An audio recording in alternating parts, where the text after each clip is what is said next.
Հայաստանի Հանրապետության կողմեն Ղազախստանի մեջ Եվրասիական միջկառավարական խորհրդի նիստին կմասնակցի փոխվարչապետ Մեհեր Գրիգորյան։ Հայաստանի փոխվարչապետը Ղազախստան մեկնած է 26 մարտին, ան պիտի մասնակցի նաև Digital Kazakhstan համաժողովին։ Ղազախստանի 2026 թվականի ընթացքին կգլխավորե Եվրասիական տնտեսական հանձնաժողովի մարմինները, ինչպես նաև միջկառավարական խորհուրդը։ Նշված է, որ նիստի մասնակիցները կգետրոնանան արդյունաբերական ոլորտի ներսամագործակցության վրա։ Նախադեсված է հաստատել Եվրասիական տնտեսական հանձնաժողովի զեկույցը միության անդամ պետություններու սպառողներու պաշտպանության ոլորտեն ներս 2022-2025 թվականներու համատեղ գործողություններու ծրագիրի իրականացման արդյունքներուն վերաբերյալ, ինչպես նաև նման թարմացած փաստաթուղթը մինչև 2030 թվական ժամանակահատվածի համար։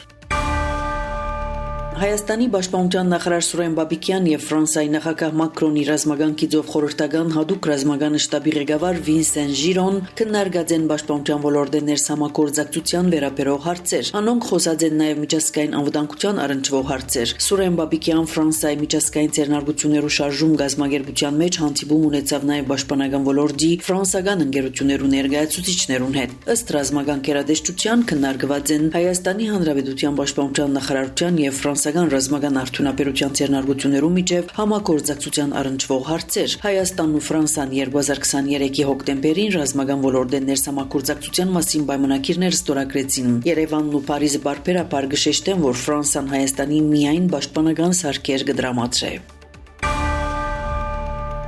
Մայիս 4-ին եւ 5-ին Երևանի մեջ պիտի գայանա Հայաստան Եվրամիություն անդրանիկ հակատնաժողովը, ուր Հայաստանը պիտի ներկայացնի վարչապետ Նիկոլ Փաշինյան, իսկ Եվրոպական միությունը Եվրոպական խորհրդի նախագահ Անտոնիո Կոշտան, Եվրոպական հանձնաժողովի նախագահ Ուրսուլա ֆոն դեր Լայենի հետ միասին։ Հակատնաժողովին ընտրած Կոշտա եւ ֆոն դեր Լայեն նաեւ պիտի մասնակցին մայիս 4-ին Երևանի մեջ տեղի ունենալիք Եվրոպական քաղաքական համայնքի 8-րդ հակատնաժողովին։ Արտաքին գործոս նախարարության լրատվական վարչության հաղորդակցության համաձայն Հայաստան Եվրամիություն հակատնաժողովի առանցքին պիտի լան երկկողմ հարաբերություններու ամրապնդման, մասնավորապես տնտեսության, ուժանույթի, ճանապարհային, թվային, մարդոց միջև շփումներու ոլորտները ներս վերաբերող հարցեր։ Առաջնորդները նաև պիտի քննարկեն հարավային Կովկասի մեջ խաղաղության, անվտանգության, փոխկապակցվածության եւ փառքավաճման ապահովության ուղղությամբ առաջընթացը, ինչպես նաև ընթացիկ համաշխարհային մարտահրավերները։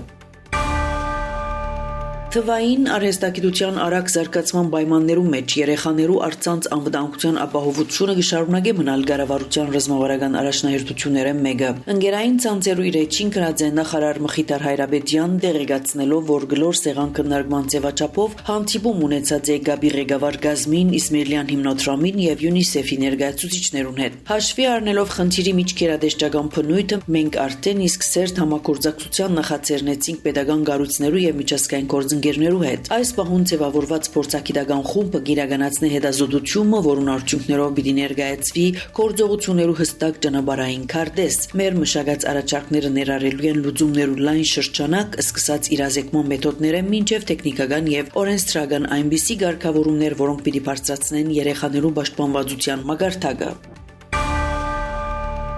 Ամերիկայի մեջ Հայաստանի տեսփան Նարեկ Մկրտչյան հանդիպում ունեցավ Դաշնային հաղորդակցություններու հանձնաժողովի նախագահ Բրենդոն Քարի հետ։ Այս մասին գայտնի տեսփանադունը քննարկված են հաղորդակցության եւ անվտանգության ոլորտի շարք առաջնահերթություններ։ Տեսփան Մկրտչյան ընդգծած է համագործակցության անհրաժեշտությունը հաշվի առնելով այս ոլորտի ներս Հայաստանի ունեցած ներուժը, յենթագառուցվածքներու եւ արհեստագիտական զարգացման գործընթացի մեջ սահմանված առաջնահերթությունները։ Ռուսաստան Իրանի հետ Ամերիկայի եւ Իսրայելի հակամարտության շրջանակներու մեջ Թեհրանին հետախուզական տվյալներ չի դրամատրել։ Ֆրանս TV-ին տված հարցազրույցի մեջ հայտարարած է Ռուսաստանի արտաքին գործոստ նախարար Սերգեյ Լավրով։ Մենք Իրանին մատակարարած ենք ռազմական նշանակության որոշ տեսակներու արտադրանք, սակայն չենք կրներ համաձայնել այն մեղադրանքներուն հետ, թե կօգնենք Իրանին հետախուզական տվյալներով, ըսած է Լավրով։ Իսկ ատոմային ուժանույթի միջազգային գործակալության գլխավոր տնօրեն Ռաֆայել Գրոսին վերահաստատած է իր խոր մտահոգությունը Իրանի Բուշեր ատոմագայանի մոտակայքին օրերս տեղի ունեցած ռազմական հարվածներու վերաբերյալ, որոնց մեջ վերջինը տեղի ունեցավ մարտ 24-ի երեկոյան։ Այս մասին Գրոսին հայտարարություն տարածած է X-ի հարթակին։ Հաշվի առնելով, որ այդ գործող ատոմագայան մնե մեծ քանակությամբ հյուրեական նյութերով, գլխավոր տնօրեն Գրոսին կզգուշացնե, որ գայանին հասցված վնասները կժնան հանգեցնել խոշոր ջարակայթման վտարի, որը ազդեցություն պիտի ունենա Իրանի մեծ մասին վրա եւ անոր սահմաններեն դուրս նշված է հայտարարության մեջ։ Նաեւ կհաղորդվի, որ գրոսին գրգին առավելակույն զսպվածության գոչ կնե նման հյուրեական վթարի վտանգը կանխելու համար։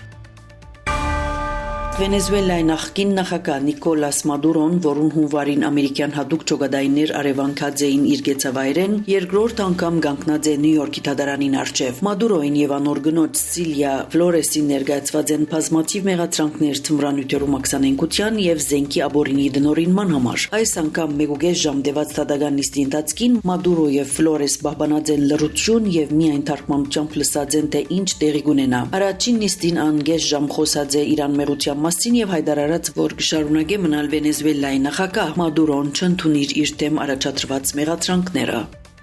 Ցեզի հետ Անի Զեյթունցյանը։